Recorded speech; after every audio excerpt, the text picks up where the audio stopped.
ತಾಲೂಕು ಆಡಳಿತದಿಂದ ವೀರಶರಣ ಮಡಿವಾಳ ಮಾಚಿದೇವರ ಜಯಂತ್ಯೋತ್ಸವವನ್ನು ಆಚರಿಸಲಾಯಿತು. ರಾಮದುರ್ಗದ ಶಕ್ತಿಪೀಠವಾದ ಮಿನಿ ವಿಧಾನಸೌಧದಲ್ಲಿ ತಾಲೂಕು ಆಡಳಿತದ ವತಿಯಿಂದ ವಚನ ಸಾಹಿತ್ಯದ ರಕ್ಷಕ ಮಡಿವಾಳ ಮಾಚಿದೇವರ ಜಯಂತ್ಯೋತ್ಸವವನ್ನು ಆಚರಿಸಲಾಯಿತು. ಕಾರ್ಯಕ್ರಮದ ಅಧ್ಯಕ್ಷತೆಯನ್ನ ಗ್ರೇಡ್ 2 ತಹಶೀಲ್ದಾರ್ ಶ್ರೀ ಬನ್ನಿಕೊಪ್ಪ ಅವರು ವಹಿಸಿದ್ರು. ವೇದಿಕೆಯಲ್ಲಿ ತಾಲೂಕು ಪಂಚಾಯತ್ನ ಕಾರ್ಯನಿರ್ವಾಹಕ ಅಧಿಕಾರಿ ಬಸವರಾಜ್ ಐನಾಪುರ್ ಅವರು, ಸಮಾಜ ಕಲ್ಯಾಣ ಇಲಾಖೆ ಅಧಿಕಾರಿಗಳು ಸೇರಿದಂತೆ ಹಲವು ಇಲಾಖೆ ಅಧಿಕಾರಿಗಳು ಪಾಲ್ಗೊಂಡರು. ಹಿರಿಯರಾದ ರಾಮಣ್ಣ ಮಡಿವಾಳ ಸಮಾಜದ ತಾಲೂಕು ಅಧ್ಯಕ್ಷರಾದ ಹನುಮಂತ ಮಡಿವಾಳರ್ ಸೇರಿದಂತೆ ಚನ್ನಬಸಪ್ಪ ಪರೀಟ್, ದುಂಡಪ್ಪ ಮಡಿವಾಳರ್, ಯಲ್ಲಪ್ಪ ಅಗಸರ್, ವಿಶ್ವನಾಥ್ ಮಡಿವಾಳರ್, ಗಣೇಶ್ ಪರೀಟ್, ಅಪ್ಪಯ್ಯ ಪರೀಟ್ ಸೇರಿದಂತೆ ಹಲವರು ಈ ವೇಳೆ ಉಪಸ್ಥಿತರಿದ್ದರು.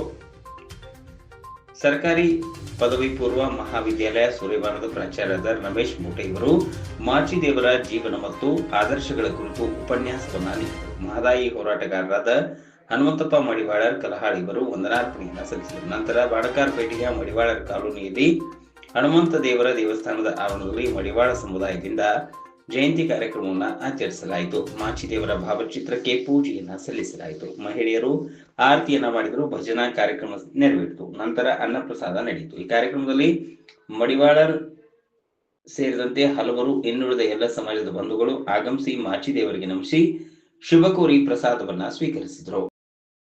ಇವತ್ತು ನಾವು ಮಡಿವಾಳ ಮಾಚಿದೇವರ ಕುರಿತಾಗಿ ಮಾತನಾಡೋದಾದರೆ, ಒಬ್ಬ ಸಾಧನೆಯ ವ್ಯಕ್ತಿಯ ತೆಗೆದುಕೊಂಡಾಗ ಆತನ ಚರಿತ್ರೆಗಿಂತ ಚಾರಿತ್ರ್ಯ ಮುಖ್ಯ. ಆತನ ಹುಟ್ಟು ಸಾವು ಇಲ್ಲಿ ಮುಖ್ಯ ಆಗೋದಿಲ್ಲ.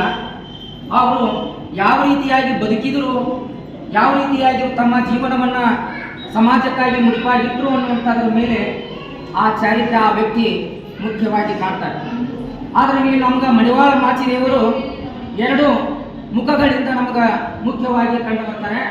ಒಂದು ಪೌರಾಣಿಕವಾಗಿರ್ತಕ್ಕಂಥ ಧಾರ್ಮಿಕವಾಗಿರ್ತಕ್ಕಂಥ ಪವಾಡಗಳನ್ನು ನಡೆಸೋದರ ಮೂಲಕ, ಇನ್ನೊಂದು ಅವರು ಶಿವಶರಣರ ಒಂದು ಸಂರಕ್ಷಕರಾಗಿ ವಚನ ಸಾಹಿತ್ಯದ ಒಂದು ರಕ್ಷಣೆಗಾಗಿ ಇಡೀ ತನ್ನ ಜೀವನವನ್ನೇ ತ್ಯಾಗ ಮಾಡಿರ್ತಕ್ಕಂತಹ ಮಹಾಶರಣ ಅಂತಂದ್ರೆ ಅವರು ನಮ್ಮ ಮಡಿವಾಳ ಮಾಚಿದೇವರು. ಅವರ ಹುಟ್ಟು ಜನಪದರ ಸಾಹಿತ್ಯದಲ್ಲಿ ಕಂಡು ಬಂದಂತೆ, ಹಿಪ್ಪರಿಗಿ ಮರೆಯುತ್ತಲೇ ಉಪ್ಪರಿಗಿಯಾಗೆಂದು ತುಪ್ಪ ಹೊಳೆಯಾಗಿ ಹರಿಯುತ್ತಲೇ ಊರೊಳಗೆ ಅಪ್ಪ ಮಾಚಣ್ಣ ಜನಿಸಿದನು. ಹಿಪ್ಪರಿಗಿಯ ಊರಾಗ ಅದಕ್ಕೆ ಉಪ್ಪರಿಗೆ ತಂದಿಡುವಂತೆ, ಎತ್ತರವನ್ನು ತಂದಿಡುವಂತೆ ಈ ಮಾಚಣ್ಣ ಆ ಊರಿನೊಳಗ ಜನಿಸಿದ ಅನ್ನುವಂಥದ್ದನ್ನ ಜನಪದ ತಾಯಿ ಹೇಳ್ತಾರೆ. ಜೊತೆಗೆ ಆತ ಪರ್ವತಯ್ಯ ಮತ್ತು ಸುಜ್ಞಾನಮ್ಮ ಅನ್ನುವಂತಹ ದಂಪತಿಗಳ ಮಗನಾಗಿ ಇವರು ಜನಿಸ್ತಾರೆ. ನೋಡ್ರಿ, ಅವರ ತಂದೆಯ ಹೆಸರು ಪರ್ವತಯ್ಯ, ತಾಯಿ ಸುಜ್ಞಾನಮ್ಮ. ಯಾಕಂದ್ರೆ ಅವ ಜನಿಸೋದಕ್ಕಿಂತ ಪೂರ್ವದಲ್ಲಿ ಒಂದು ದಂತಕಥೆ ನಮ್ಮ ಕಣ್ಣಿಗೆ ಬರ್ತದೆ.